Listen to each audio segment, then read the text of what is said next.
Estamos Bom aqui dia. para iniciar mais uma série, né, de lives com o objetivo de trazer, né, assuntos relevantes, assuntos importantes, né, para a nossa análise, para a nossa reflexão.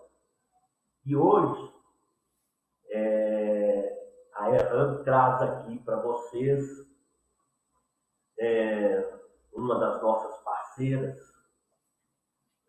a Cleia Rodrigues Etienne, que é psicóloga, pós-graduada em saúde pública e saúde mental, trabalha com terapia sistêmica e terapia familiar, tem experiência em tanatologia, prevenção de suicídio e psicodrama. Vem atuando no CAPS de Brumadinho desde o rompimento da barragem, na linha de frente da urgência e emergência.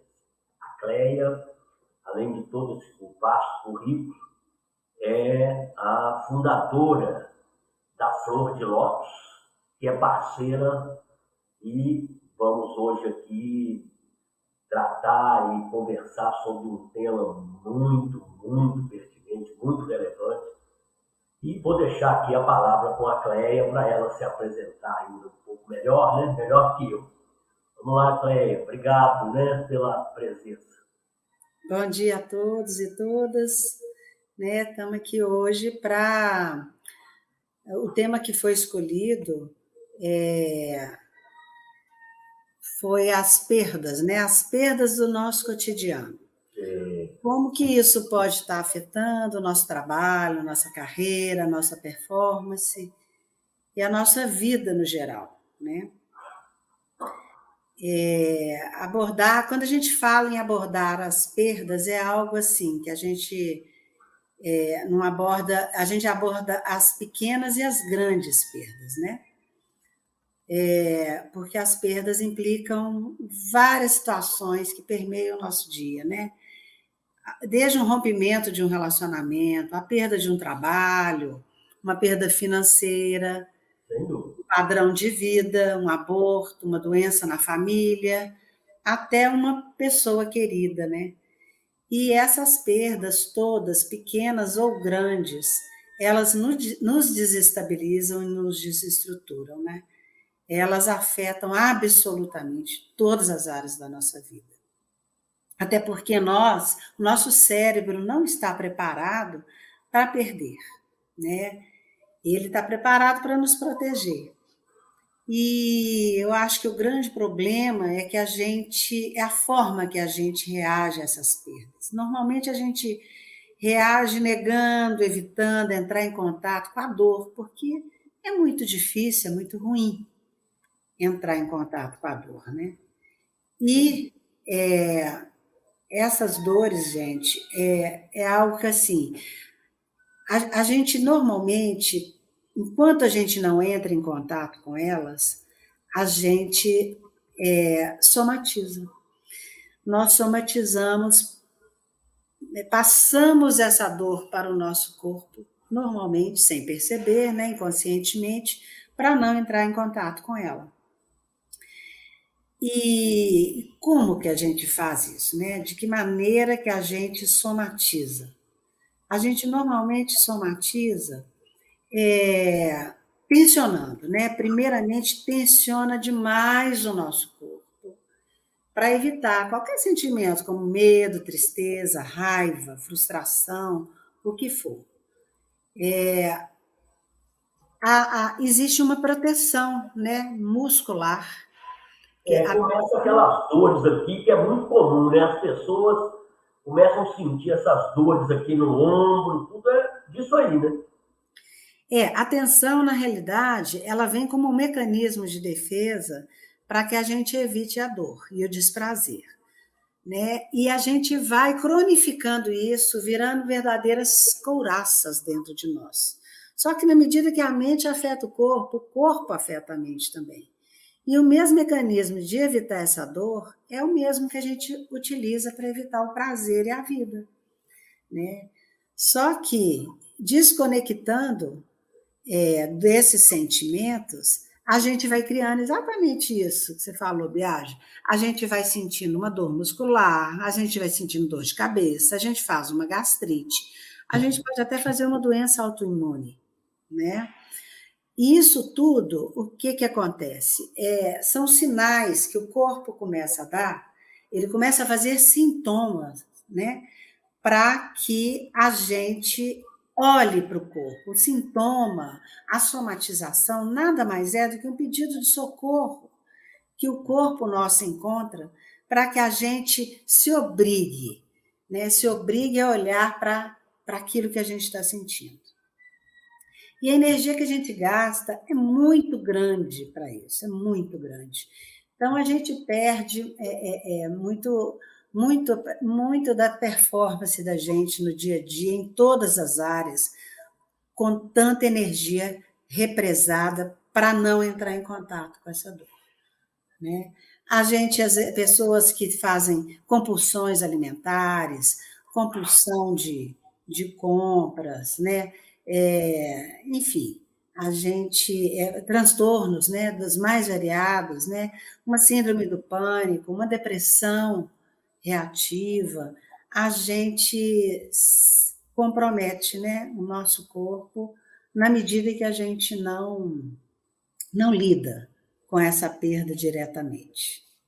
Cléia, nós selecionamos aqui algumas, vamos dizer assim, algumas perguntas, algumas coisas pertinentes a esse assunto importante, e eu vou aqui formulá-las para que você vá nos mostre aí os caminhos e nos auxilie, né, a superar esses dramas que são perdas, né? Então, a primeira que nós selecionamos aqui, como as perdas que comumente ocorrem em nossas vidas, né, diariamente, né, podem afetar o nosso trabalho, nossas carreiras e o nosso cotidiano. Eu acho que eu acabei falando aqui agora. Ela, de alguma maneira, ela vai afetar porque a gente normalmente não, a gente tem vergonha, né, de pedir ajuda, né? Homens e mulheres, ambos, eu acho que sentem que é um sinal de fraqueza, um sinal de fracasso, ter que pedir ajuda, né?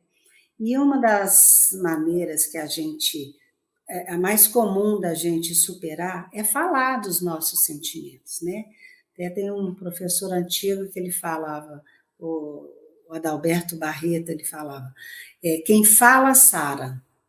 As mulheres têm mais habilidades com a fala, né, do que os homens. Mulher, como diz o outro, fala até. Os homens já sofrem mais com esse silêncio, eles se sentem menos apoiados, né? E isso, na medida em que as pessoas não se colocam, né? Tem até algumas pesquisas falando, um psicólogo do Texas, sabe?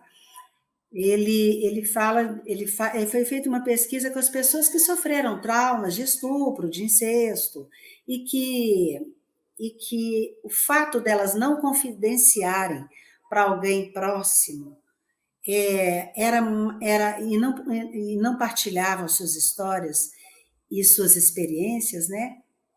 Isso afetava sensivelmente seus hormônios de estresse, ao passo que as pessoas que compartilhavam, elas tinham esses hormônios bem rebaixados e elas conseguiam superar muito mais rapidamente, né? Então, na medida em que a gente esgota nossas emoções, falando, colocando, revendo de vários outros ângulos, é assim que se dá a superação, porque aos poucos a gente vai falando sem mágoa, sem ressentimento, sem choro e com muito menos dor. Com indiferença jamais, né? Mas com menos dor. E isso é superação, é na medida que a gente para de repetir padrões, por exemplo, de relacionamentos, né? que nos trazem, por exemplo, tem pessoas que se relacionam com pessoas que as desqualificam e ficam repetindo esse padrão incessantemente, só entram em relacionamentos abusivos e que as desqualificam, né? Isso é algo que a nossa psique faz inconscientemente, né? Uma busca para a gente elaborar aquilo que não está resolvido dentro de nós. Então, na medida em que a gente fala, que a gente vai esgotando esse assunto dentro de nós, a gente vai superando naturalmente e vai parando de repetir situações que nos causam tantos conflitos e desconfortos. Uhum. Isso está muito aqui.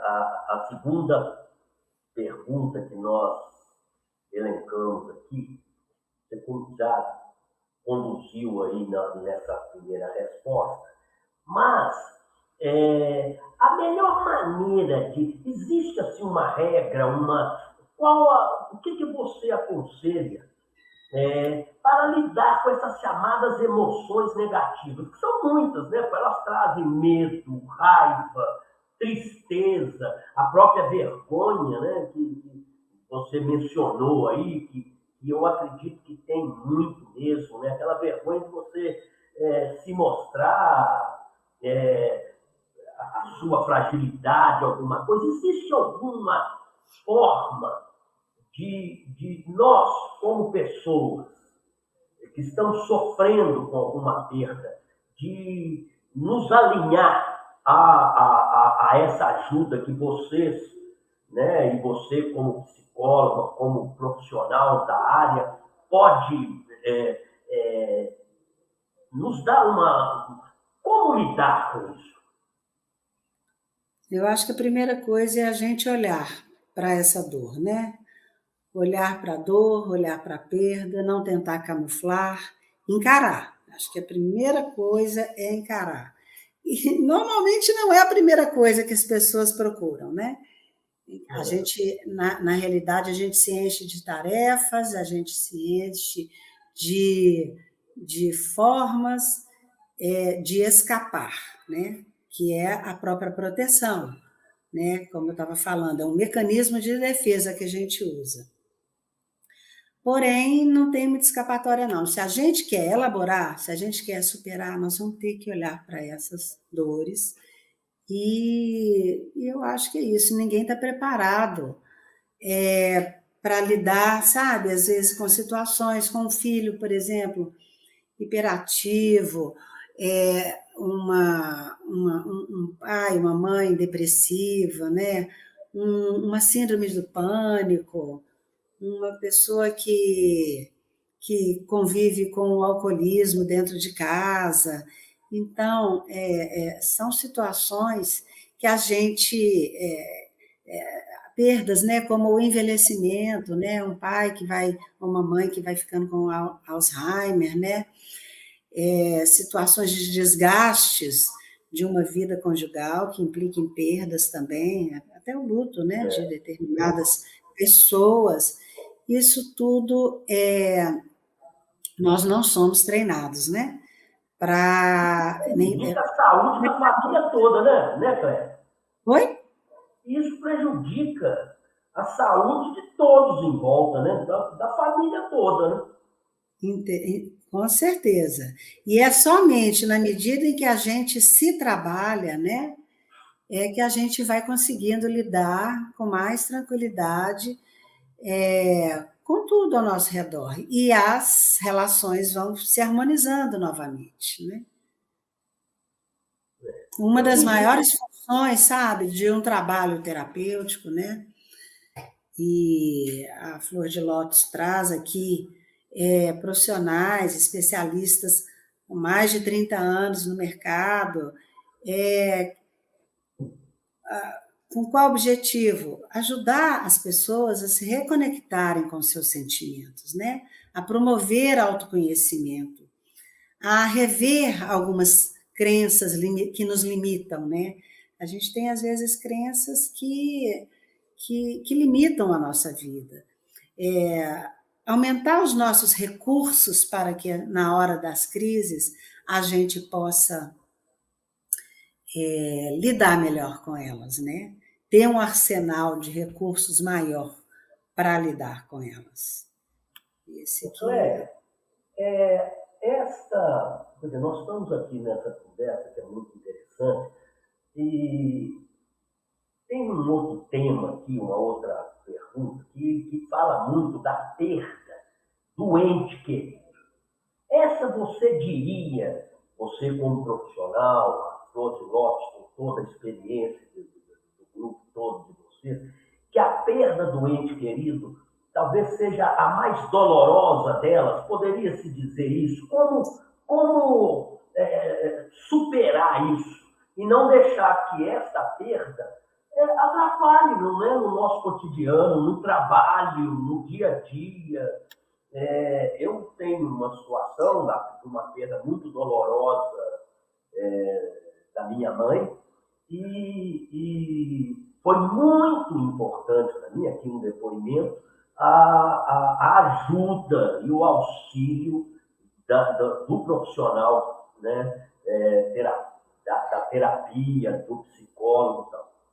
Eu costumo dizer, Biagi, que a maior dor é aquela que a gente está sentindo no momento.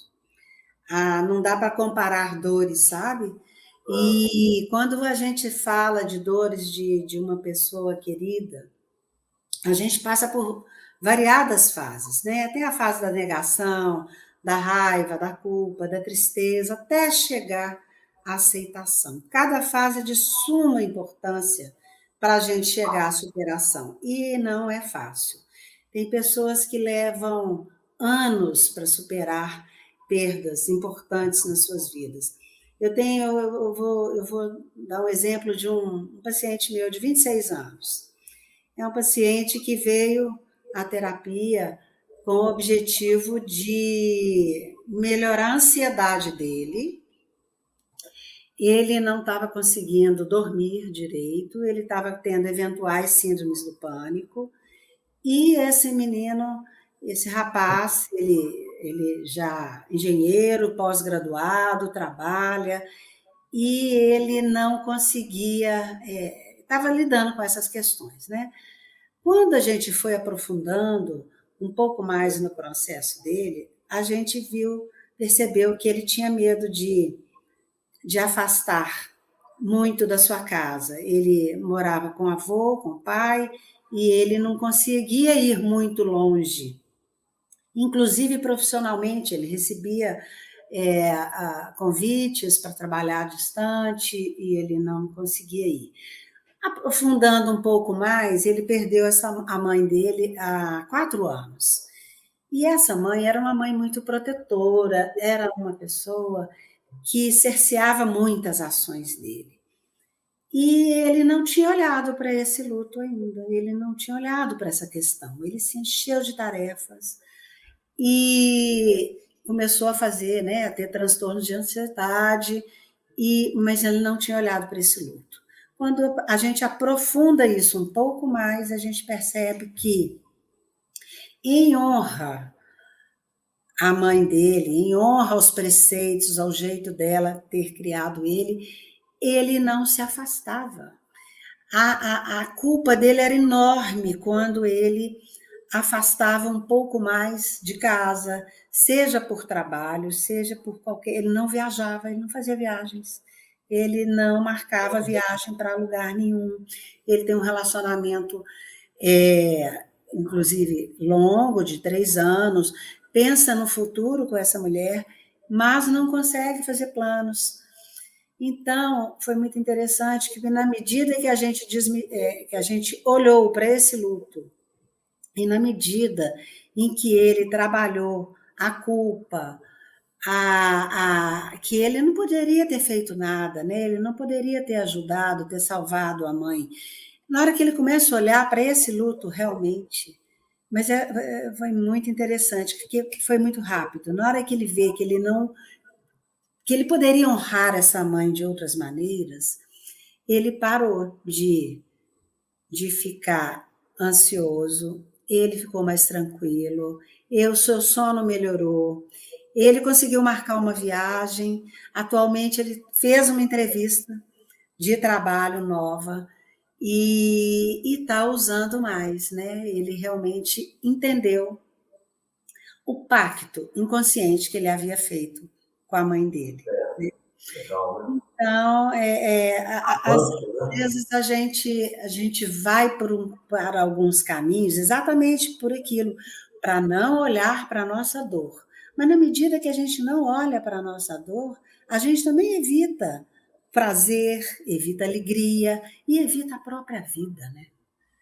Então, acho que o caminho é esse, né, Biagi? É sempre. Prático, impactante mesmo, né? Dessa que você colocou, mas é mesmo. Evita a própria vida, né? Você vai ficando tão embotado, né? Triste, atrapalha tudo, né? O dia a dia da pessoa, né? É muito dolorido. Uhum.